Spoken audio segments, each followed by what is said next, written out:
Warning. Listening to this show may result in increased levels of inspiration, motivation, and innovation. Side effects can include the immediate urge to take massive action to build a better business and life for yourself and others. You've been warned. Welcome to Influencers Radio with your host, Jack Mize. And welcome back to another episode of Influencers Radio. You know, when it comes to marriage or really any committed, intimate relationship, it can be a source of tremendous joy. But one of the cruel ironies of life is that it can also be the source of some of our greatest pain. And the breakdown of the connection with a partner can happen slowly over the course of years or suddenly in the wake of significant events such as life transitions, grief, or personality differences. But if you and your partner are committed to making things work, then there is certainly hope. And that's what we're going to be talking about today. My guest is Sharon Hicks. She is a licensed professional clinical counselor and relationship coach, as well as the founder of Kintsukuroi Counseling, where she specializes in helping couples who are experiencing significant distress in their relationship, but are committed to healing that connection and opening a new chapter of their lives together. Sharon, welcome to Influencers Radio. Thanks so much. Thanks for having me. Well, you know, this is a pretty big topic. Couples counseling, you know, just that term. I mean, a lot of people think, you know, that sounds like the beginning of the end. And a lot of people probably think of it as that counselor, the person that's running that therapy more as a referee versus somebody that's there to help and mend things. So let me start by asking you, what do you see are some of the biggest myths and misconceptions that people have when it comes to couples counseling? Yeah, you know, you're exactly right. There is that sense of dread and doom that often people bring into the room when they seek help, that sense that something must be wrong with us, that we need to ask for help. Maybe that we should be able to figure this out on our own. We can almost start to imagine life in a different way with a different partner, when really there's this underlying longing for connection that is missing. I think one of the misconceptions is that somehow we need to get this fixed.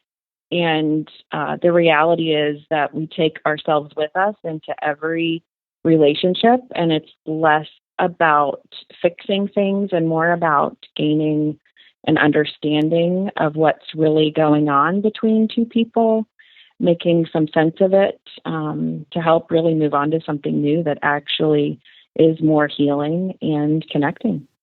You know, I think that's interesting because I you know, that's what I would assume couples counseling is it's about, you know, how can we fix this, or how can we recapture, you know, something that we had, and that probably sets up, you know, maybe some unrealistic expectations. Would that be accurate? Yeah, I think so. I mean, there's one of my very favorite questions that I ask a couple that's sitting in front of me is that question of, tell me where it all began. And it actually takes us in that moment it takes us to a place of remembering what was, which acutely brings into the room why it's hurting so much now.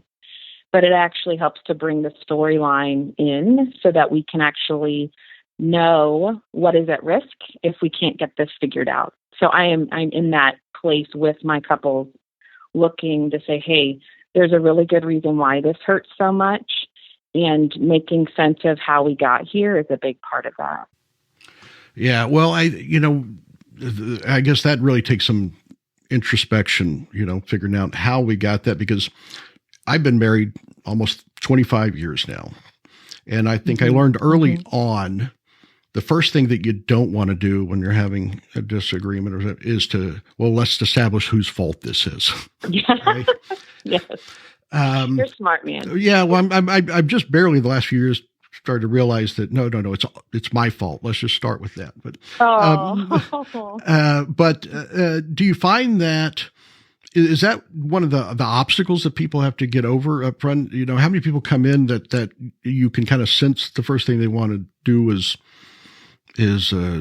start with the blaming, and how important is it to establish fault when you're starting that, or is that something that you just try to say that doesn't matter and move on? Or yeah, so what I think is really helpful and what we're trying to understand is a lot of times finding fault, we get stuck in the blame game or we get stuck in escalating one another. Truly, there are issues that bring couples in, acute issues sometimes, affairs, addictions, issues that cause ruptures relationally, betrayal of trust or trauma, sometimes internally and externally within the relationship. So there is a sense of some activating event maybe has brought a couple in, and it's easy to get stuck on what feels like here is this thing, the symptom that is causing acute crisis. Sometimes what I see is making lots of room to slow down the blame and the discomfort, and really understanding underneath of some of that is actually these unmet needs that we have to really feel like our partner is hearing us and seeing us. So I take a very non-blame. While there is responsibility for our role, each partner has a role in the dance that they're doing relationally, the way that we show up for one another, the way that we move towards one another and away from one another. So there is a sense of, hey, how am I being perceived? What is my role here? And how can we make sense of it in light of the distress that we're experiencing now?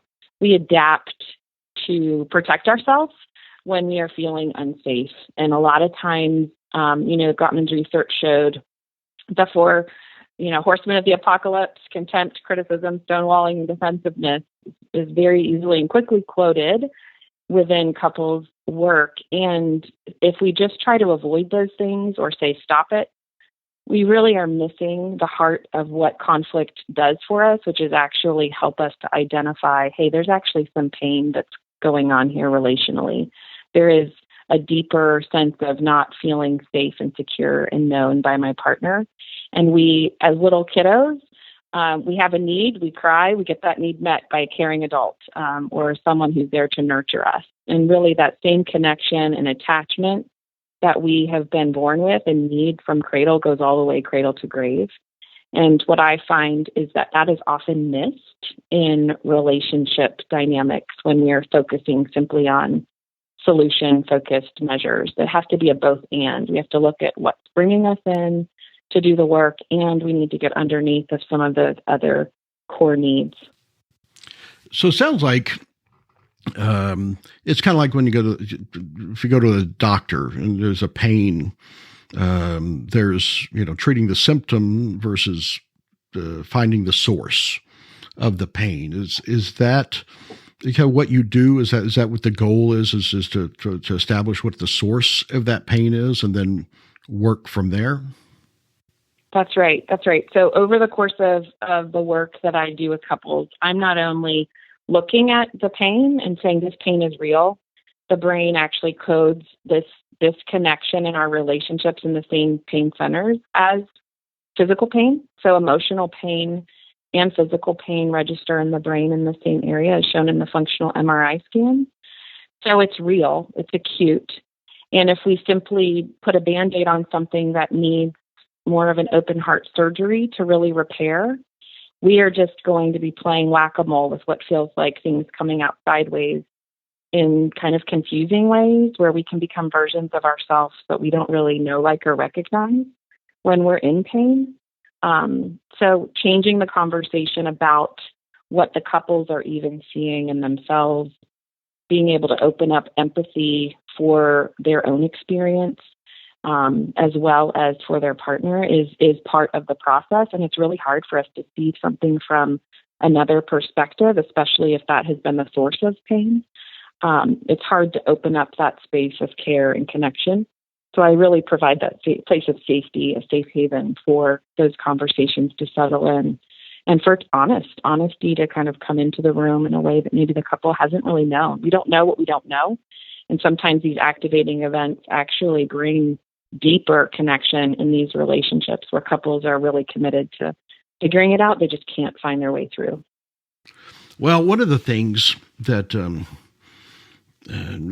from what I've seen is you actually have to get there, right? That it sounds like you have to actually get into a place where you're looking for help, and it can probably be a very uncomfortable, the journey to getting to that point. And you brought something up earlier. You're talking about couples that we should be able to figure this out ourselves. We should be able to work this out, and a lot of times that just doesn't work. So, do you think what do you see as some of those obstacles that prevent couples that could truly benefit from this, from even attempting or seeking help?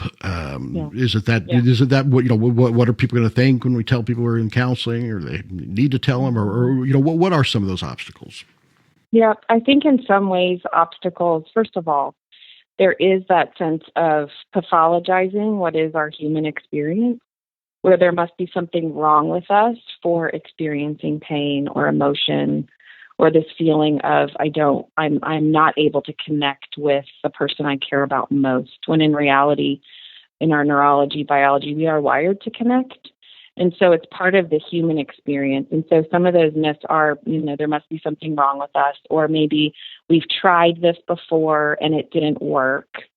So, the ways in which we've gotten help or accessed help maybe hasn't been helpful. I've had many couples sit in my room with me sharing stories about difficult conversations that they had in rooms in a counseling setting where there wasn't a sense of warmth and compassion that they experienced. And a lot of times, we as counselors and clinicians are human. We bring our humanity into the room with us as well. And I really strongly believe that it's so important for us to be all kind of doing our own work, if you will, and knowing, there can be verdicts spoken over our marriages and things said to us about what we should do, which isn't super helpful in understanding, where we are, how we got here.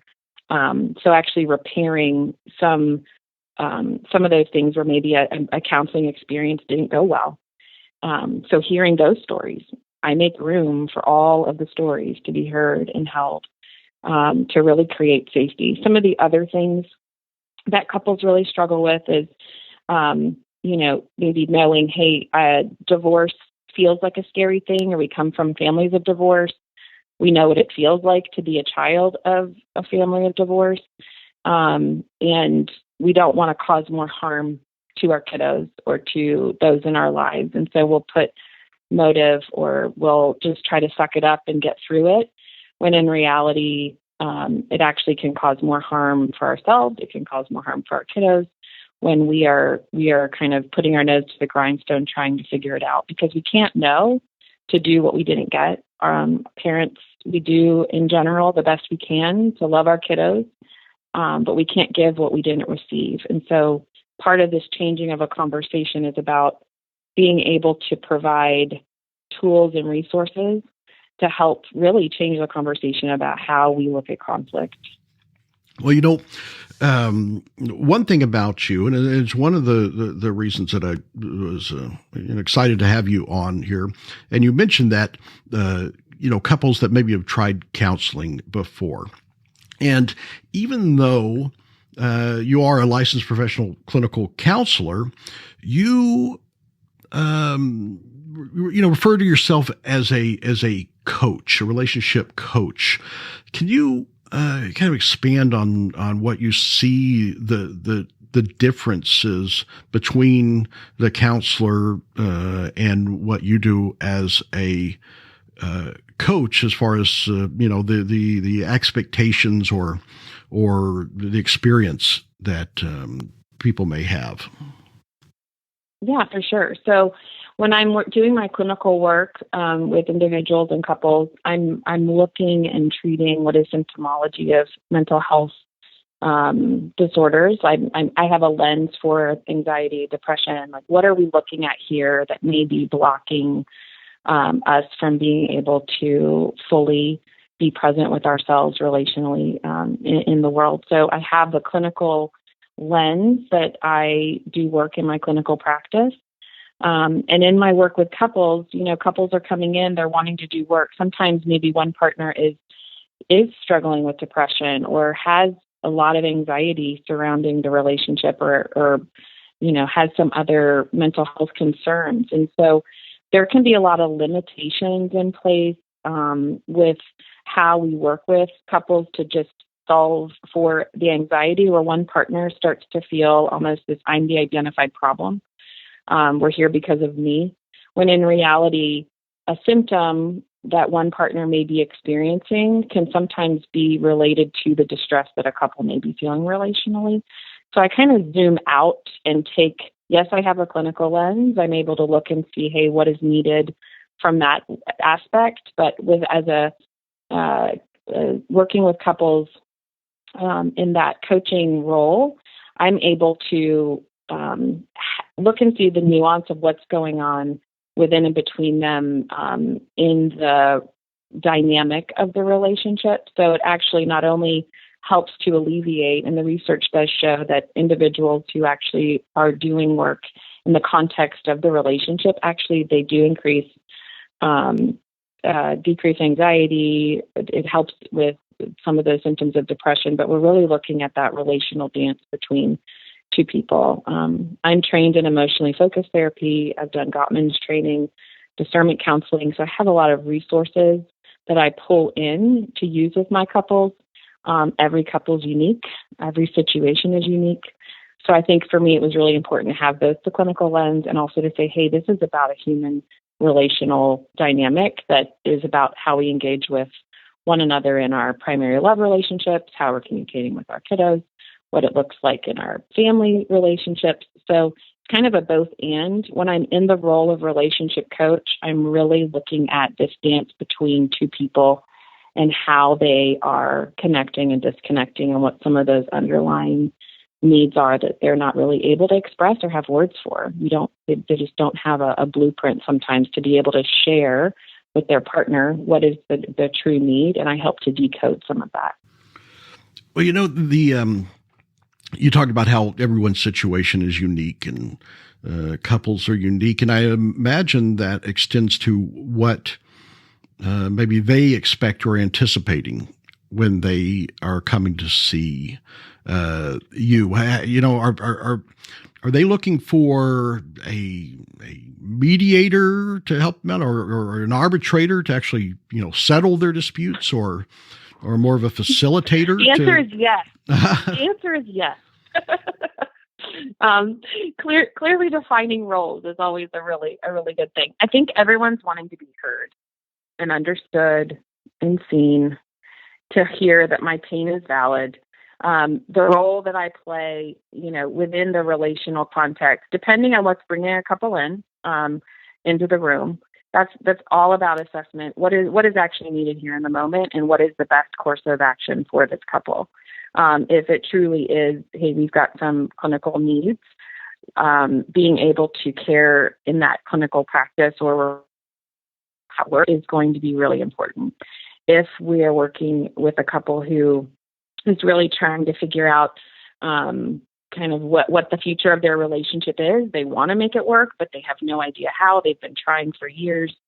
Oftentimes, again, the research shows it's about 6 years from the onset of when a couple starts to experience symptoms of distress that they actually seek out help, which again, pathologizing care and having this be a conversation where, it makes a lot of sense why we get stuck. So I really try to understand and match and meet my couples where they are, really hear the heart of what they're saying. And as an observer, calling that into the here and now, saying, this is what I'm seeing, this is what I'm hearing. I'm really tuning in to both sides. And I'm very clear up front that your relationship is my client. Like, I'm here for you collectively, and the relationship, I'm asking every question with a specific lens to make sense of the storyline. Two people in a room together who actually have a lot of love for each other, who really are trying to figure it out, who are taking each other out with friendly fire. And they cannot figure out why the other is receiving it as such, because it's confusing. We're sending mixed signals. We have no idea where we lose each other, but it's as if a wall goes up and we can't access each other. And that's a really lonely place to be. Well, it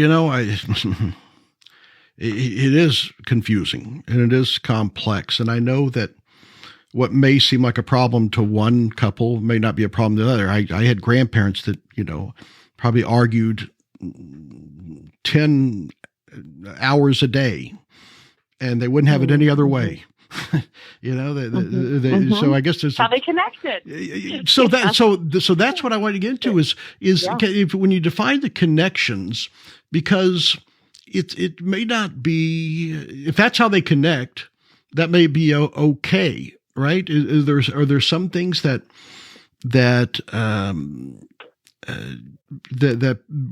goes back to the misconceptions on, what actually is a problem, and is it only a problem when, both parties feel it's a problem, and this isn't about just never arguing again, right? Oh, absolutely. So I think that's a really great question. It's a really great reflection too, as you understand, and you're bringing into the room, our family of origin has a lot to do with how we have conversations and show up in the world.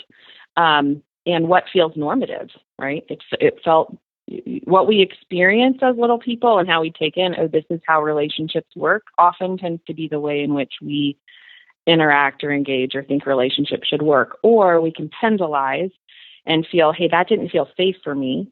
It was a little scary, but that's just the way it was. I'm going to make sure I never show up in that way in my relationship. And so we kind of build these internal rules as little people about how the world works and what relationship is and how we show up for one another. And so I think we can get stuck in really what are dysfunctional patterns of relating that feels normative. And yet underneath of that, there is actually deeper intimacy to really slowing down and making sense of what's really going on. Some couples, that's the only way we know how to connect. The only way we know how to get our partner's attention is by going into meltdown, which can look a lot like criticism, contempt, stonewalling, and defensiveness. And so really it's about suspending judgment and saying, hey, what's really going on here? And are we missing something? Are we missing really being that safe haven for one another, like we know we can be, like we know we want to be? And we've fallen into our protective, reactive places of kind of pushing away or anticipating a negative reaction. So we're going to meet that with a negative reaction. And really it goes back to that early, attachment, which is the lens I'm using as well. Like, how did we connect? How did the adults in our life connect with us? Where did we find safety? There's a lot of ranges from feeling securely attached, like I'm going to be loved even on my worst day. I know that my person is for me, that they'll wrap their arms around me, that I know I'm safe, that I can be in meltdown and they know that it's not about them and they can really show up for me in a way that meets me where I am, and vice versa. But when we get in our highly reactive cycle, we end up putting on our armor, and really that's a lot of times where I get couples who are really stuck for a long time and don't really know, like, this is just what we do. And when they are in my office doing the work, it is a beautiful thing to witness partners kind of put that other lens on what they're seeing, and really experiencing each other in new ways that really evoke felt safety. So I'm not about nice couple. We can get withdraw partners where there's no conflict. It's a very quiet house, and it's also a very cold house because we can't really talk about what's underneath of those layers. So there's a lot of unique cycles that we, in styles of relating. It's not about us changing our partner. It's about us having empathy to understand ourselves more and understand how we show up relationally and what's going on for the person across the room. So it sounds like with every couple being different, it's important to I guess establish that baseline of what their healthy relationship is, because that can look very different, right, for different people.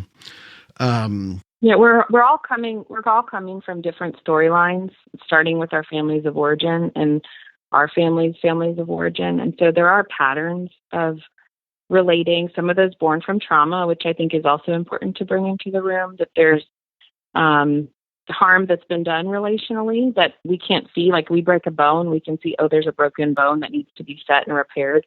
Some of those other relational traumas that we experience, even in that lack of warmth connection as a little person, or the way in which we were or were not protected, boundary violations, those kinds of things that impact our style of relating.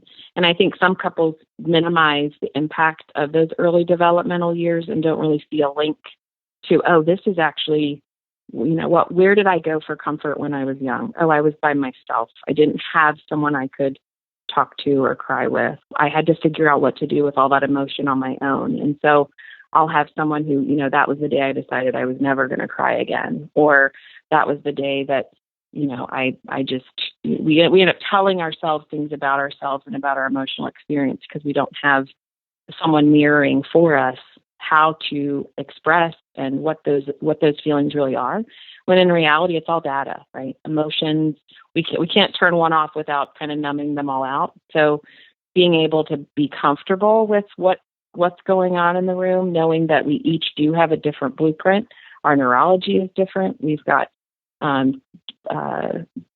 neurodiverse couples who will come in where, we really have to have double empathy for each partner's experience.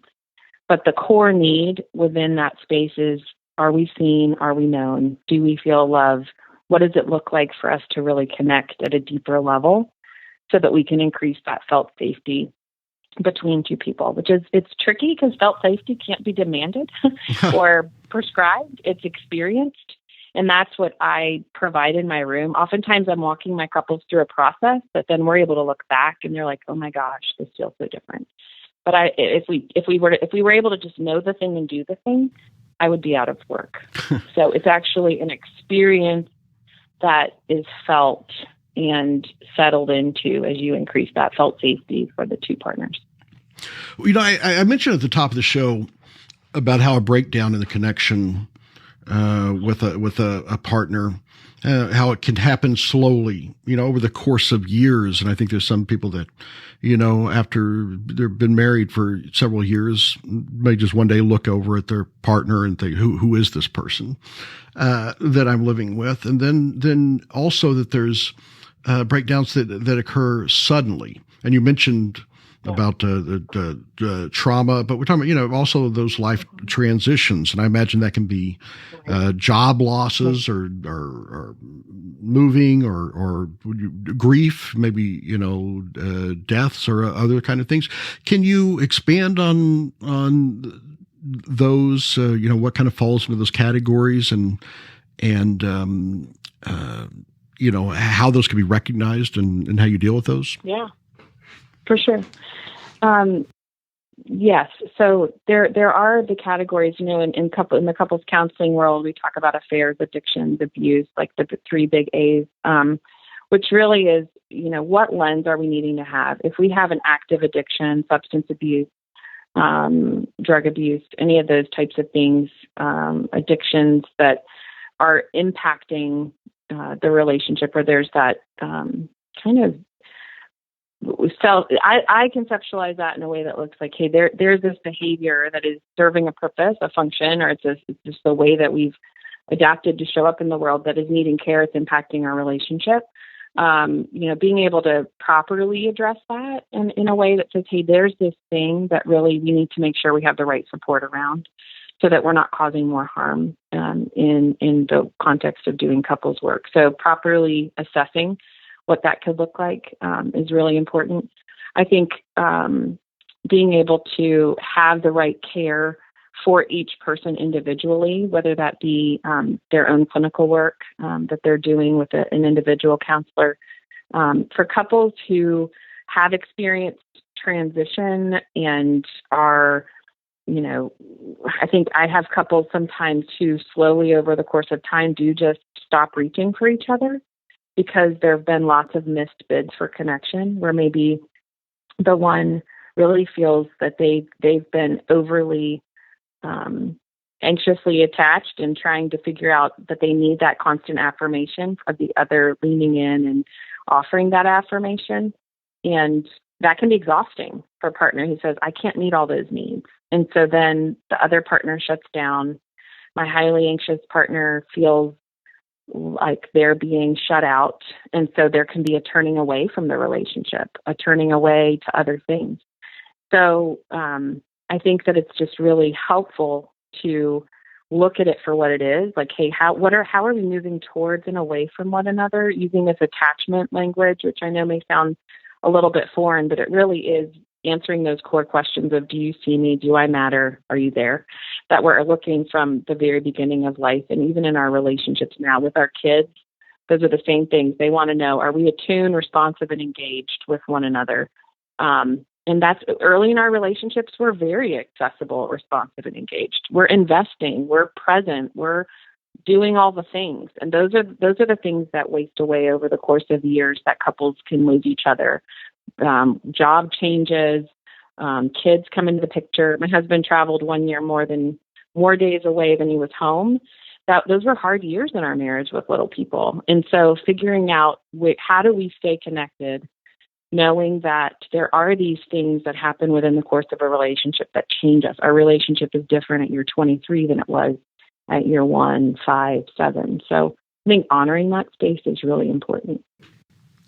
Well, I think, when you talk about the escalation, when they start realizing that things are not how they should be, is an important point. And I think one of the things that I think distinguishes you from, I guess, a traditional, if I could call it that, couples counseling, is that, as we said before, you're more of a coach, but it also sounds like you're not, you don't shy away from being a referee, where a lot of counseling, if there is escalation or couple, it's, keep them separated, right? Yeah. And, but you're not afraid to work through that. Can you talk about that a little bit? Yeah. So my couples are having these conflicts outside of the counseling room. It is actually really awesome. They love it. Actually, no, I remind them that this is okay. I know that we're getting somewhere when I'm able to see them in those same ways in the room, where we can slow down and really say, hey, what's going on here? What just happened? I'm keeping it really present process. I keep validating that all of them is welcome, but that is a safe place for us to kind of slow down and decode what's happening, and really opening up room to say, hey, it makes a lot of sense why we're here, how we got here. We're missing something, typically escalation, and a highly distressed couple is like, we're so lost in the fog of just feeling not safe or secure or feeling betrayed, whatever that thing might be that activated the need for care. So really providing that warmth to wrap around and say, hey, I see you. You're not in this alone. I get couples who will come in who actually, it's a relief for them when I say your relationship is my client, because I'm able to do work individually, making sense of, okay, where are you? Talk about different background story as well as present issues, and link. I take away some of those places where we can get lost in communication, where if we get multiple people in the room with multiple voices telling us multiple things, it just can get really confusing. So I try to eliminate some of those barriers to care, to try to provide a safe presence for both partners while they figure out, like, where are we and where do we want to go from here? So I really do. It's all about attunement. It's all about staying present. It's all about really seeking to understand instead of thinking that I know what the couple needs. I'm just along for this very sacred part of their journey. And it is truly a gift to be welcomed into some of those deeper places with couples in their relationship. And you said something that made me think. We talk about the individual, and I would imagine most people come into this feeling that it's very much a joint journey. This is something together. But the more I dig into what you do and hear what your process and how you do this, I would imagine that a lot of people come away feeling that they've also been on an individual journey, as far as self-reflection and learning a lot about themselves, probably a lot more than they may have imagined when they went into it. Do you find that happens, or do they acknowledge that? Yeah, absolutely. I think what I often find is people want me to help make the pain go away. Can you help us fix this? Really is, we don't want to keep feeling this pain. So once we're able to triage that part of what's really needing to happen, how do we provide the care for each person? Sometimes they do each need their own ICU, but they're both in the same hospital, if that makes sense. So we're really like doing care. I'll use the analogy sometimes of we need to back float a little bit, because right now you're both drowning each other. Two drowning people cannot rescue each other. We both go down. But both of you matter, and we need to rethink what rescue looks like for us in this situation. Because if it's all about just solving it, we're going to really miss that deeper work that needs to happen. So couples will often come in, and I think this is one of the pitfalls of counseling, where you come in, it's solution focused. Some who want to use their insurance are really focused on how long is this going to take. Well, as soon as the symptoms are relieved, then couples will leave, when really we haven't done the deeper work of really changing the ways of engagement underneath that really leads to lasting change. And so I think as couples understand that and do the work and realize, hey, this is actually a longer process of learning a new way of being in relationship, they really do start to explore their own internal world, their view of themselves, their view of their partner, in a way that actually they feel almost like they're investigating and learning more about who they are, about how they show up in the world, from a place of knowing their value, their worth, that they have inherent worth outside of whether the relationship even succeeds or fails. That this is about you take yourself with you into every storyline. And so even couples who are in distress, who are trying to figure things out, doing the work of investing the time and energy it takes to healing internally allows them to show up relationally in healthier ways for their kiddos, in their marriages, in whatever family relationships or systems that they're in. And I do hear a lot, people don't really know what they need. But I often say, hey, I got you, right? You're not doing this alone. You don't have to know, just like the heart patient doesn't know how to do the surgery, but you really need to trust your heart surgeon. So it really is about finding help and finding a provider who really you can trust and know, hey, this is a holistic care approach, and really kind of not just solution focus or Band-Aid fixes, but really understanding how we can show up as healthier humans. I tell you, you said a lot there that wants to send me off into a few different directions. So I'm going to start with Sorry. No. It really is fascinating, and your ability to put these in terms, I think, that makes it easy for people to understand. And with the analogies you use, and the first one I want to bring up, you talk about triage, and I think when most people think about triage, they think about the physical trauma, getting something under control, right? Stabilized, I guess, is what you would say. Can you give an example of that and how that, translates to that the more on the emotional trauma or that intimate trauma when dealing with a couple? What that looks like? Yeah. Right. So we talk about attachment injuries, which can feel really like a big term to say, hey, the ways that at our core, maybe we had a high need and our partner wasn't there for us. In my own story, there was, we lived abroad, and there were times my husband was working and I had to deal with some difficult things within our family when he wasn't there.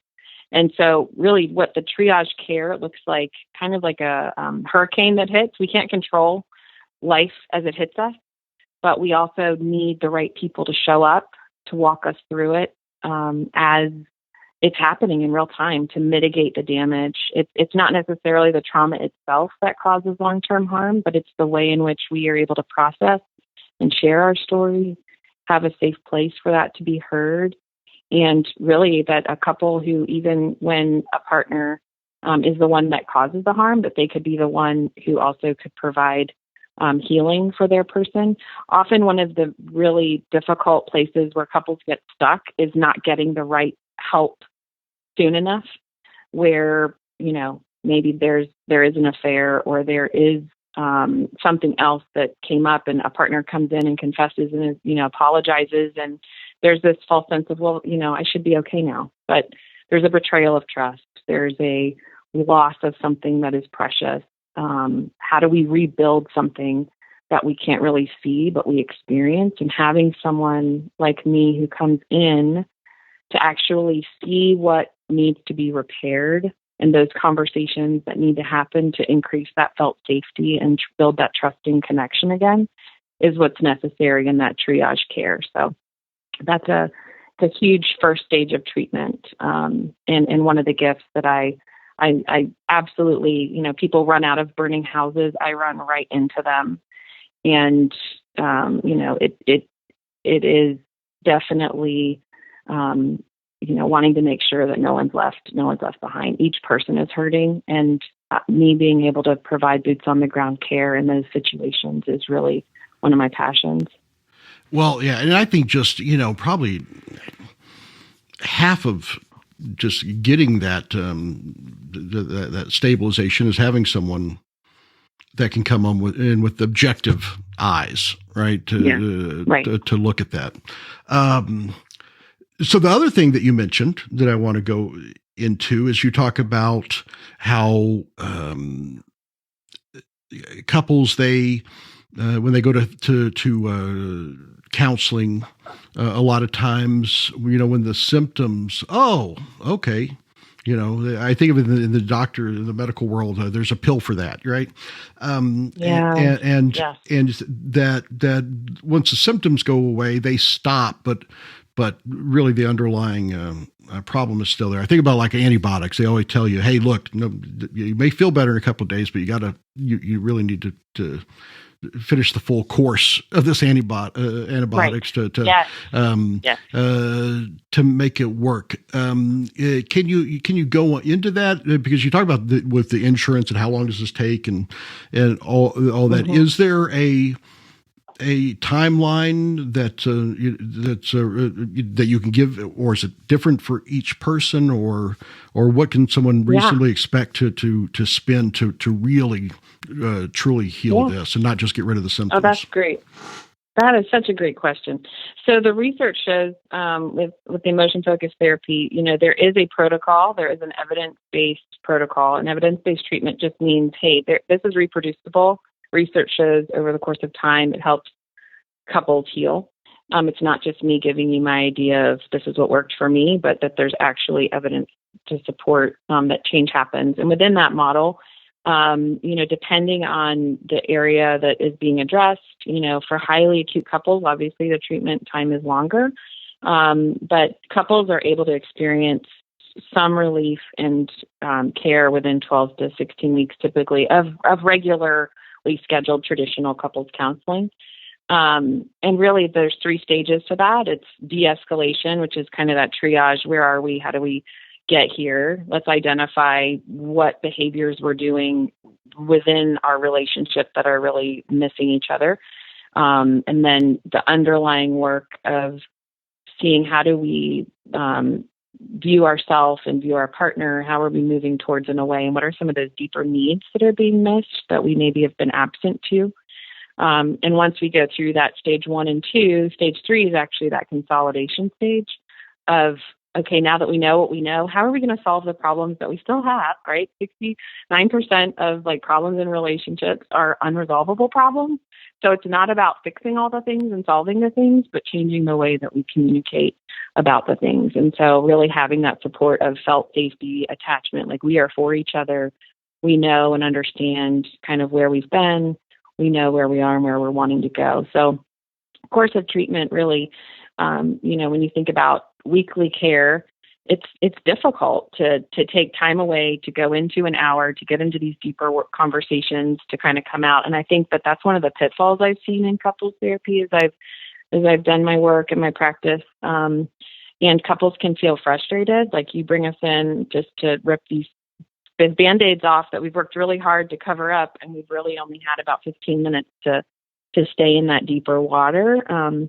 So it really, it's part of the why I've kind of rethought, hey, what is it that couples really need? What barriers? How can we take away as many obstacles as we can to care, and really help them do the deep dive to provide lasting change and healing?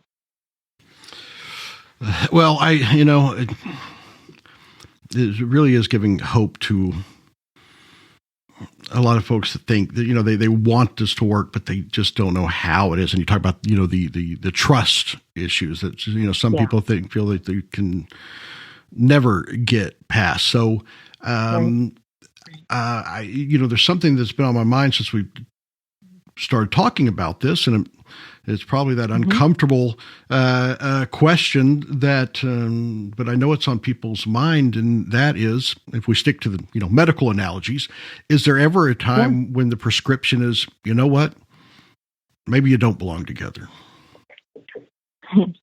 I love how you're saying that, you're wording that, and as I'm the one speaking that verdict, being able to be the doctor who's looking in saying, I like to ascribe or share that I can tell a couple, kind of like a cancer doctor would say, hey, this is what I see.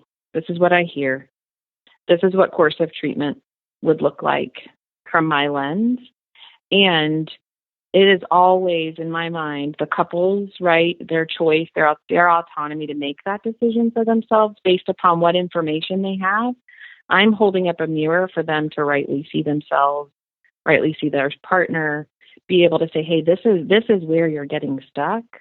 Often that is what invites those more honest conversations where couples can, from a place of strength and confidence, make a choice that is not reactive, that can cause actually more harm, even if they move through a divorce process.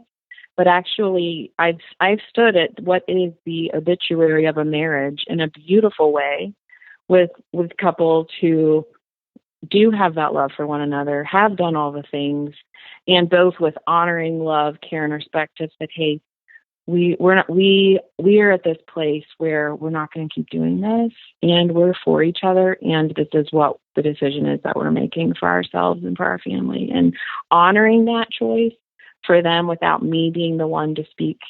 I tell my couples, like, that's not my job.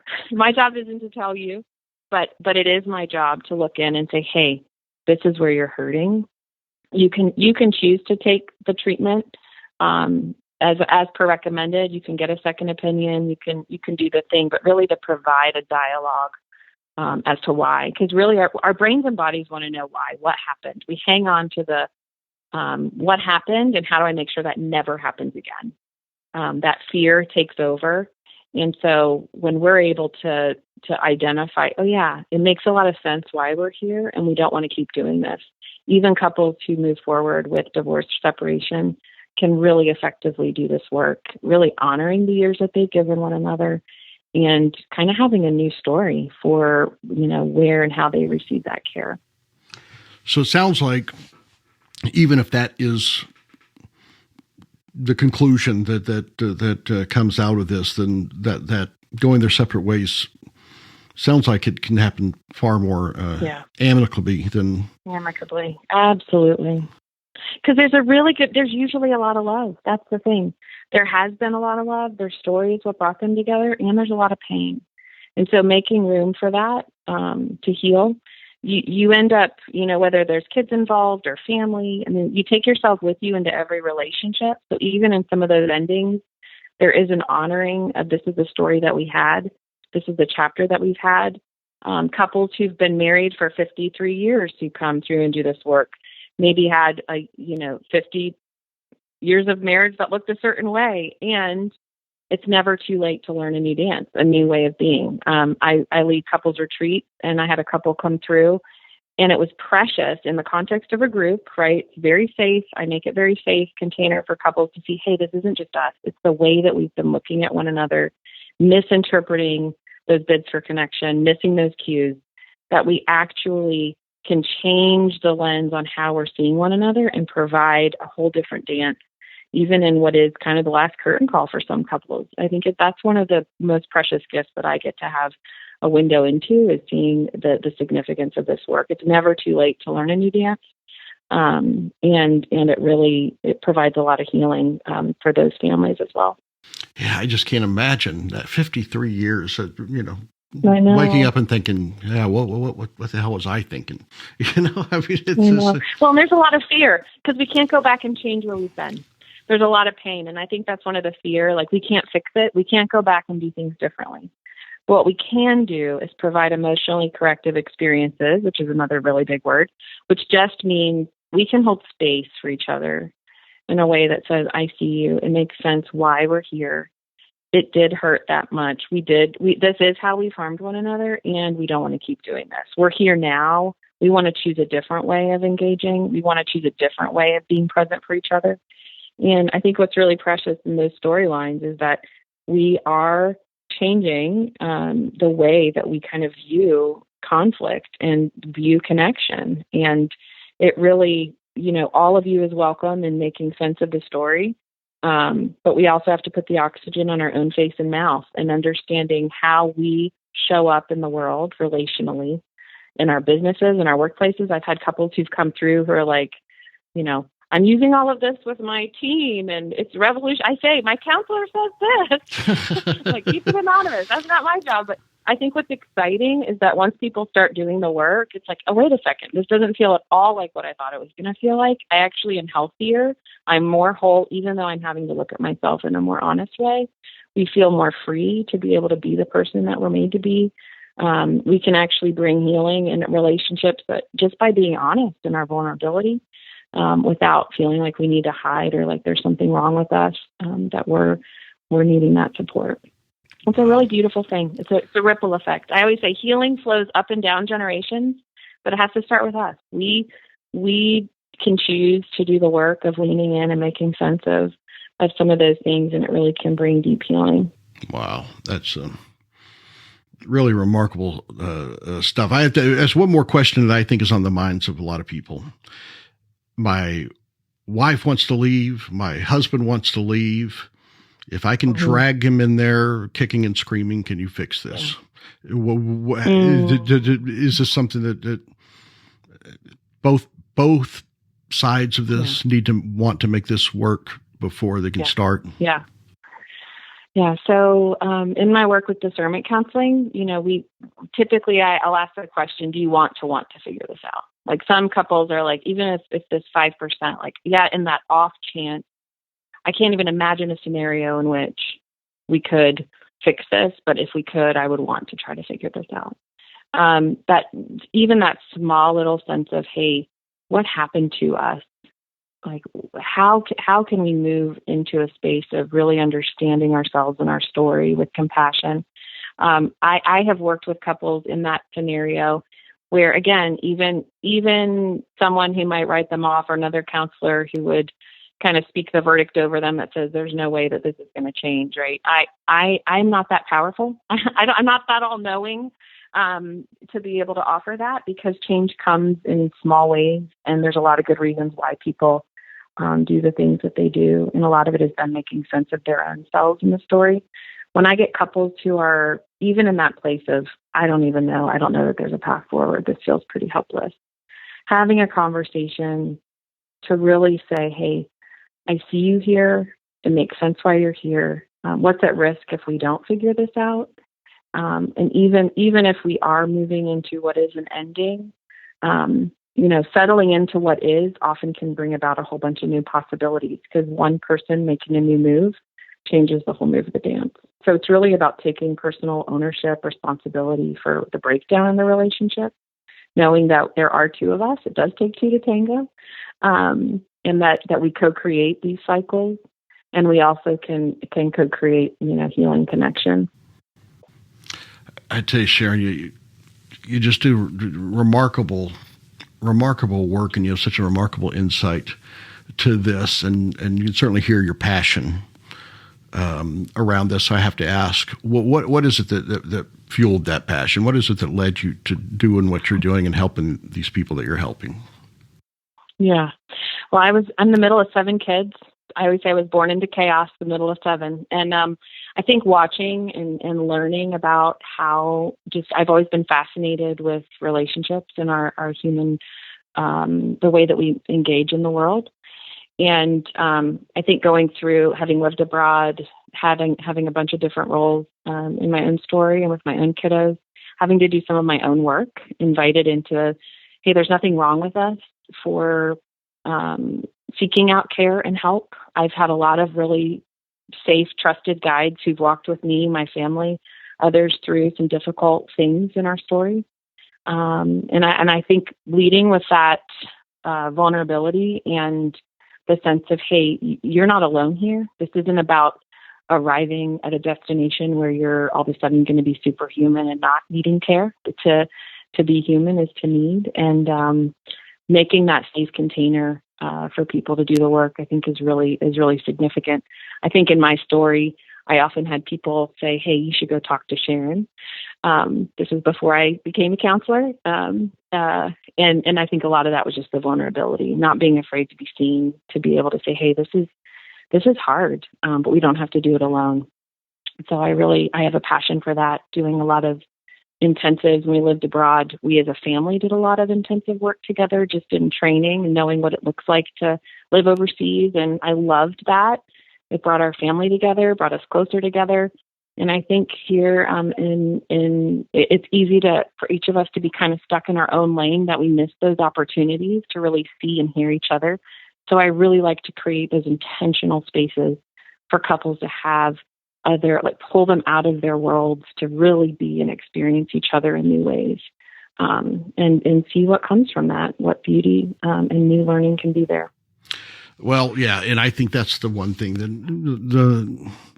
that word beauty, it keeps popping into my head, just the experience that couples must go through, and through this is just a remarkable thing.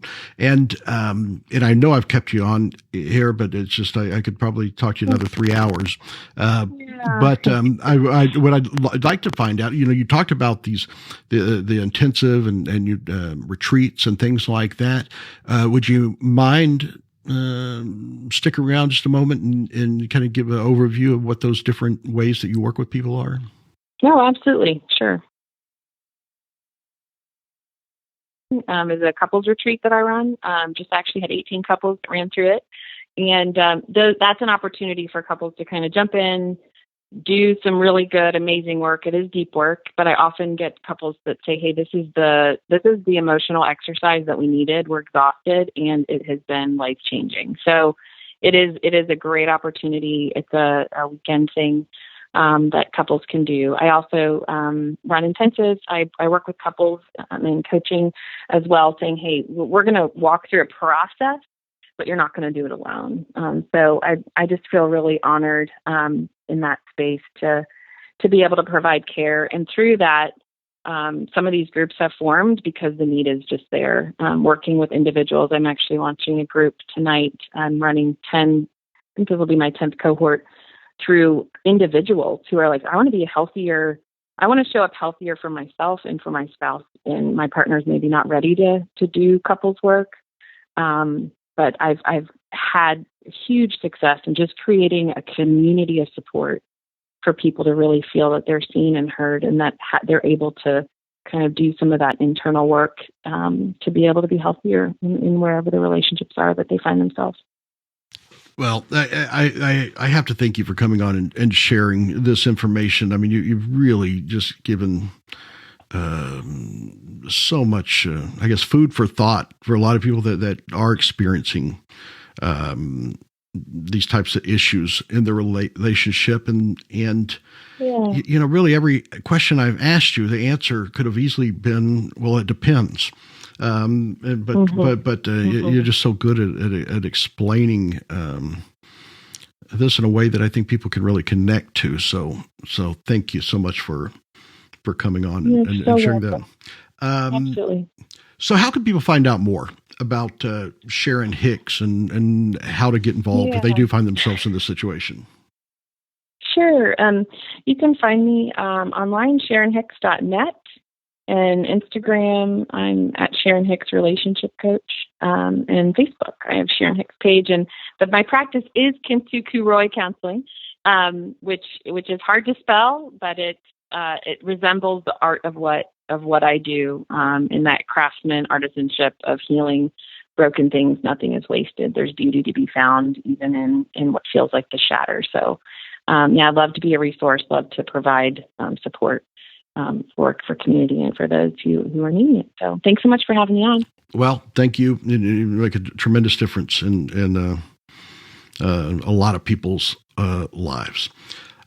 Folks, there you have it. Definitely check out Sharon Hicks.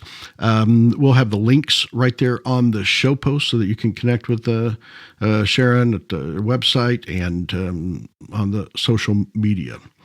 Until next time on Influencers Radio, remember, you are the only real game changer. You've been listening to Influencers Radio. To get all past shows and updates on future shows, visit influencersradio.com today.